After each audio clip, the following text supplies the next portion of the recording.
I've just arrived on the northern end of the Dead Sea at the ancient city of Jericho.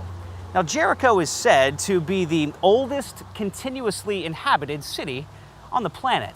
And at 800 feet below sea level, it also holds the record for the lowest city in the world. That's right, you can't live any lower than Jericho.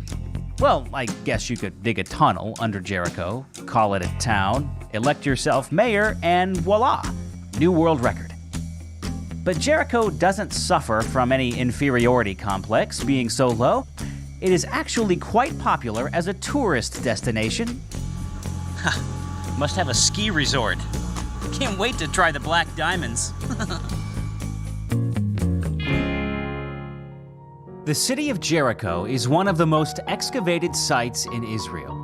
German excavations at the beginning of the 20th century revealed houses of mud brick built right into the fortified walls. Some tie that evidence to the Joshua chapter 2 passage about Rahab.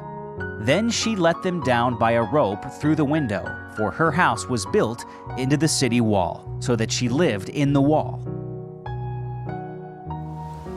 Now, starting with the Canaanites, sometime in the Middle Bronze Age, a wall was constructed around the city. Now, this wall would later become the most famous wall in the world after Joshua and the Israelites came knocking after they crossed the Jordan River at the end of their 40-year wilderness wanderings. Now, the Bible says that Jericho was the first stop for the Israelites after they crossed the Jordan River into the Promised Land. Now, imagine the scene. You're a Canaanite security guard, and you look out this direction and you see more people approaching than you've ever seen in your entire life.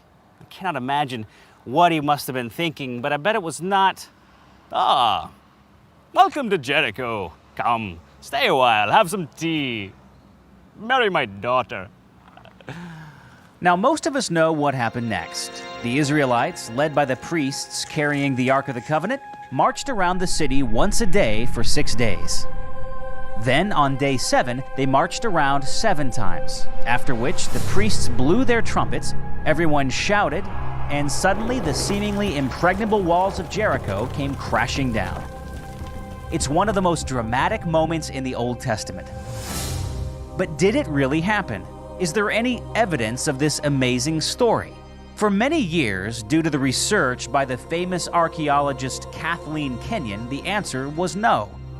Due to her misdating the destruction of the city, there was a huge discrepancy between the archaeological record and that of the Bible. However, if one properly dates the city's destruction to roughly 1400 BC, things quite literally begin to fall into place. Now, I'm standing in front of this lower part of a retaining wall in the ancient ruins of Jericho.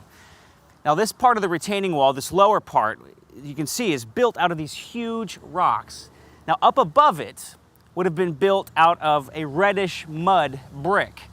Now, what archaeologists have discovered is that the reddish mud brick fell outward into this area right here and would have provided a perfect siege ramp for the Israelites to walk into the city to conquer Jericho.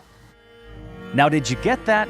Archaeologists have uncovered the remains of mud brick walls, which had been supported by a stone retaining wall.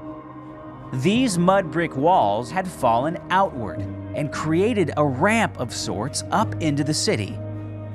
This evidence is what we'd expect to find after reading the Joshua 6 accounts.